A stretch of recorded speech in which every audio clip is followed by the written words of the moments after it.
De toutes les maladies auxquelles sont confrontés les médecins, la plus grave, c'est quand même la vie, puisqu'elle est à 100% mortelle.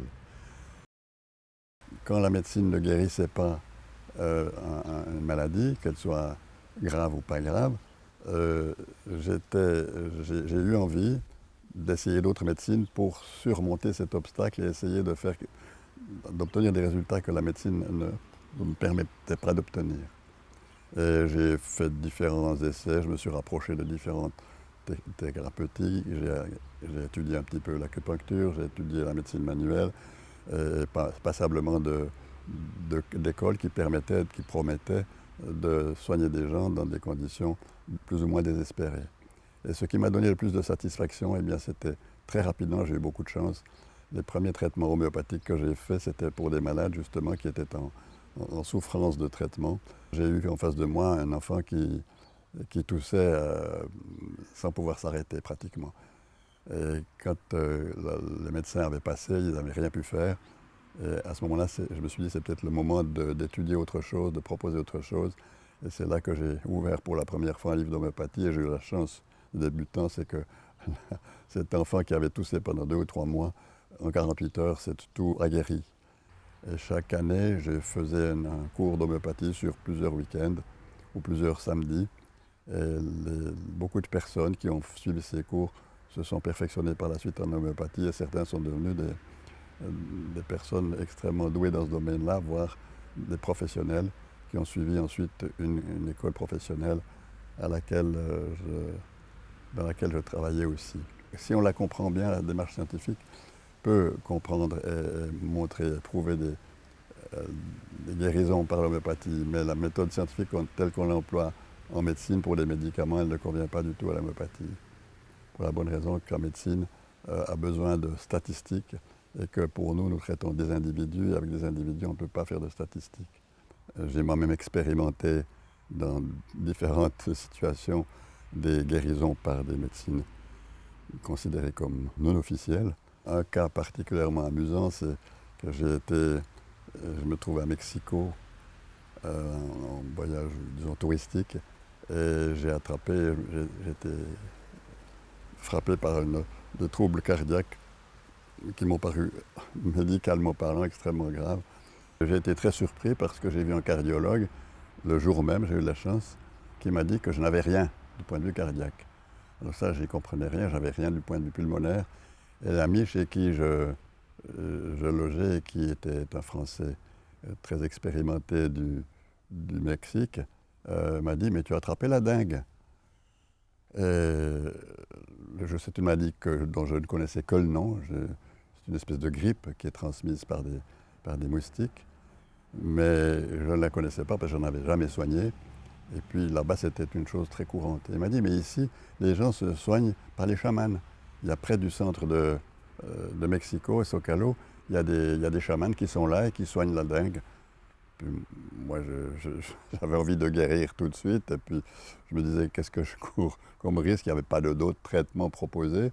Et je suis allé, je suis allé le lendemain, j'arrive à bout de souffle à midi sur cette place. J'étais très surpris de voir qu'il y avait tout un tas de gens bizarres, avec des braseros, qui faisaient de la fumée, avec des rituels assez bizarres, mais simples finalement. Et puis on m'a dit que tout cela, c'était des chamans. Et moi, j'en ai choisi un. Évidemment, peu, j'étais un peu gêné parce qu'il y a plein de touristes qui filmaient ça. J'en ai choisi un, mais j'ai rien à perdre, sinon le ridicule. Et puis, il m'a rien demandé. Il m'a simplement passé les mains, fait une espèce de magnétisme. Il a fait comprendre à ma femme que c'était drôlement gratiné. Et puis, il m'a fait, il m'a fait des traitements tout à fait, des paroles, des gestes, des onctions. Ça n'a pas duré 10 minutes peut-être. Puis il m'a dit voilà. Et puis, bon, j'ai donné, je ne sais plus combien, quelques pesos. Et j'étais complètement épuisé en arrivant chez lui. On rentrait après une petite demi-journée de tourisme.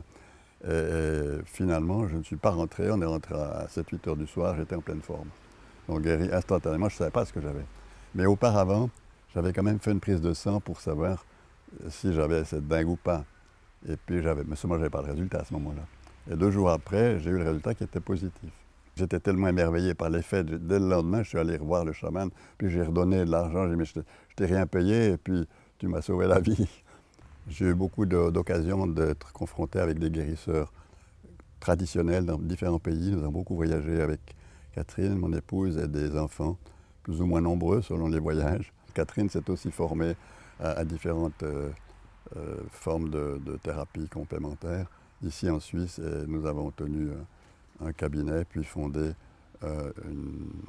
établi un centre de médecine complémentaire dédié à des médecins et à des non-médecins qui travaillaient en équilibre et qui s'appelle le Centre de la Corbière. J'ai de plus en plus souvent été consulté par des patients cancéreux qui se plaignaient que la médecine ne pouvait plus rien pour eux. C'est pour ça que je me suis intéressé à d'autres thérapies, en particulier la thérapie par l'alimentation. Et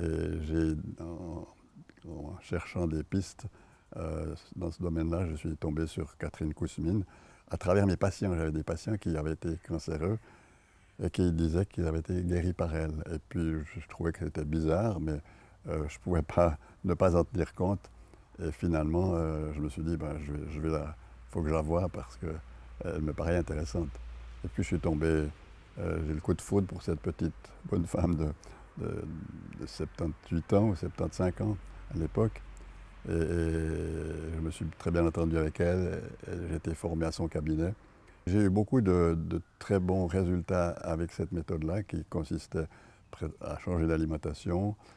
C'était pas très dur, hein, c'était pas extrêmement strict, mais aussi à pratiquer ce qu'on appelle l'hygiène intestinale avec des lavements, avec des irrigations coloniques, et à prendre des suppléments de vitamines et d'oligo-éléments. Il y avait toute une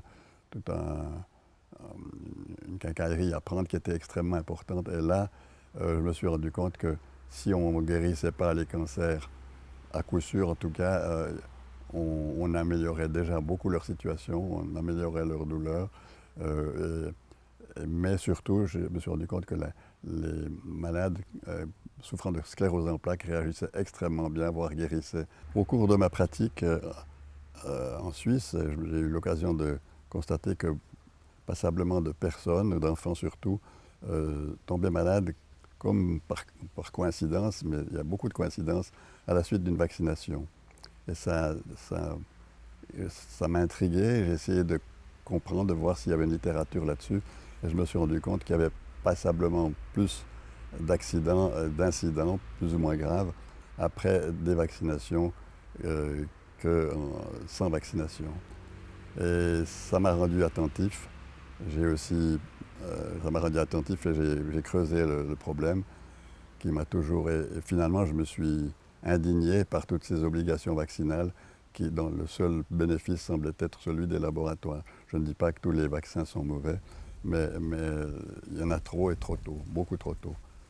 Et à ce moment-là, oui, j'étais très sensibilisé à ce problème-là, et quand le Covid est arrivé, j'ai tout de suite compris de quoi il s'agissait d'un montage qui venait de très loin, de très haut en particulier, de toute la puissance financière des laboratoires pour vendre un produit à tout le monde, c'est-à-dire un vaccin à tout le monde, fort cher, à tous les âges et à tous les gens en bonne santé, ce qui représente pour le pharma un marché idéal et absolument miraculeux. C'est le grand coup de gueule de ma vie.